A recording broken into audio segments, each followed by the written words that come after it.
Bharatiya Janata party నాయకులు doctor Swathi గారు join అయ్యారు. స్వాతి గారికి వెల్కమ్ చెప్తూ జయరాం గారు ఆడియో క్లియర్ గా ఉందా మీకు?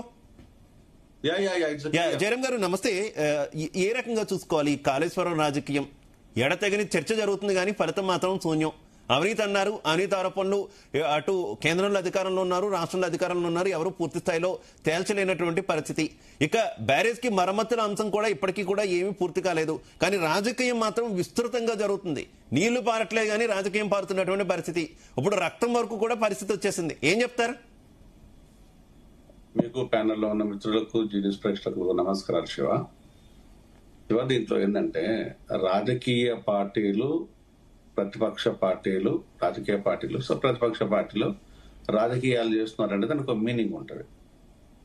కానీ అధికార పార్టీ, రాజకీయ పార్టీలేమో ప్రజల అంశాల గురించి మాట్లాడుతుంటే అధికార పార్టీ వచ్చేసేమో రాజకీయాలు చేయటం, ఇదొకటి విడ్డూరం. ఇక్కడ జరుగుతున్నది అంటే ఒకసారి శ్రీశ్రీ ఒక మాట అంటుంటారు, మనిషిని కుక్క గరవడం కంటే మనిషిని కుక్క గరవడం కంటే కుక్కను వచ్చి మనిషి గరవడం అది కదా న్యూస్ అన్నట్టుగా ఇక్కడ ఒక కొత్త నెరేటివ్ న్యూస్ క్రియేట్ చేయడం కోసము అధికార పార్టీలో ఉండే నేతలు, ముఖ్యమంత్రి గారు చాలా కష్టపడుతున్నట్టుగా కనిపిస్తుంటది. దీని అంతా కష్టపడడం దేనికోసం అంటే ఓన్లీ ఫర్ పాలిటిక్స్. అంటే రాజకీయాన్ని చూపించాలి, రాజకీయం చెయ్యాలి అనుకున్నప్పుడు నిరంతర ప్రక్రియలాగా ఒక రాజకీయ అంశాలు మాత్రమే మాట్లాడాలి. నిజానికి ఇది ముఖ్యమంత్రి మాట్లాడాల్సిన మాటలు కాదు. మాట్లాడాల్సి వస్తే స్పోక్స్ పర్సన్ లేదు అనుకుంటే పార్టీ ప్రెసిడెంట్స్ వాళ్ళు మాట్లాడతారు. ఏ విషయాలు మాట్లాడక మరి అసహ్యంగా రక్తాలు చిల్లర మాటలు కాదు. అలాంటివి మాట్లాడడం అనేది ఇది దానికి గౌరవంగా ఉంటది. కానీ వీళ్ళందరినీ పక్కన పెట్టేసి ఈయన ముఖ్యమంత్రి come home minister come education minister come ఇంకా అనలైజ్ చేయడానికి పొలిటికల్ అనలిస్ట్, మాట్లాడడానికి స్పోక్స్ పర్సన్, ఇవన్నీ తీసుకున్నారు. సరే, ఇంత తీసుకున్నా కూడా మరి ప్రజలకు సంబంధించినంత వరకు ఏదైనా న్యాయం ఉందంటే లేదు. నేరస్తులను అరెస్ట్ చేస్తారంటే కాదు. నేరస్తులను అరెస్ట్ చేయకుండా, ప్రజలకు న్యాయం చేయకుండా మనం ఏం మాట్లాడతాం? మీ భాషలో మీకు అనుగుణంగా బీఆర్ఎస్ నేతలు నేరస్తులు అనుకుంటే నువ్వు ఎందుకు అరెస్ట్ చేయటం లేదని వాళ్ళు అడుగుతున్నారు. నువ్వు అరెస్ట్ చేయకపోవడానికి గల కారణం ఏంది అని వాళ్ళే అడుగుతున్నారు. నీ దగ్గర దానికి ఆన్సర్ లేదు. ఆ విషయం పక్కన పెడితే నెర్రలు బారిన పిల్లలను చూపించుకుంటూ కన్నీళ్లు పెట్టేసుకు కడుపు కొట్టుకుంటాం కంటే ఇక్కడ ప్రజలకు న్యాయం చేసే ప్రక్రియ లోపల భాగమై అక్కడే సాల్వ్ చేస్తే బాగుంటుంది. నిన్న ఒక ఇంజనీర్తో నేను డిస్కస్ చేశాను. ఆయన ఏమంటే, సార్ ఇక్కడ మనకుండే ఎల్లంపల్లి ప్రాజెక్టు కెపాసిటీ వచ్చేస్తున్నప్పుడు దానికి లెస్ దెన్ కెపాసిటీ కనుక తీసుకున్నట్టు అయితే ఏ ప్రాజెక్ట్ అన్నా కంఫర్ట్ ఉంటుంది, ఫ్రెష్గా ఉంటుంది. అలా కాకుండా దాన్ని ఓవర్లోడ్ చేయటం కోసం మాత్రమే ప్రయత్నం చేస్తే ఏదైనా పాడైపోతుంది. సరే, అది చేసి కూడా చూపించితే బాగుంటుంది కదా, ఊరికే మాట్లాడదు సార్ అనే దాన్ని ఆయన డిస్కషన్. It's correct. ఒకవేళ కనుక ఆ ప్రాజెక్టు పాడైపోతుంది అనుకున్నప్పుడు ఓవర్లోడ్ చేస్తున్నా చూపించాలి. నేరస్తులను మనం పరిగణించాలి, అరెస్టులు చేయాలి, జైల్లో పెట్టాలి. లేదు, కనీసం ఫ్లోలో అయినా పెట్టేస్తే రైతులకన్నా ఉపయోగం ఉంటుంది. ఎందుకంటే భూ పెట్టేది మనకు వాళ్ళే కదా. అదన్నా ఉన్నాయి.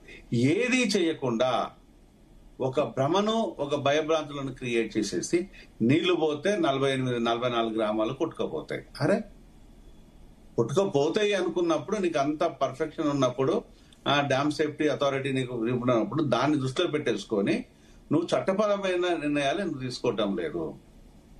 అంటే స్ట్రైట్ గా ఎందుకు అరెస్టులు చేయటం లేదు? లేదు కాదు, అట్లా కాదు అనుకున్నప్పుడు మరి వాటర్ ఎందుకు ఫ్లో ఇవ్వటం లేదు? అంటే ఈ రిక్వైర్మెంట్ అంశాల గురించి ఈరోజు చర్చ లేదు. ఏదైతే బెనిఫిషరీ అంశాల గురించి చర్చ లేదు. చర్చ అంతా రాజకీయాల గురించి. అరే, రాజకీయాల గురించి ప్రతిపక్షాలు రాజకీయాలు చేస్తే, పాలకులు రాజకీయాలు చేస్తే మరి ప్రజలకు ఇది తట్టుకునే శక్తి ఉండాలి కదా. ఇన్ని రాజకీయాలు అవసరమా? ఎక్కడో ఒక దగ్గర ఏదో దానికి పులి స్టాప్ కాదు.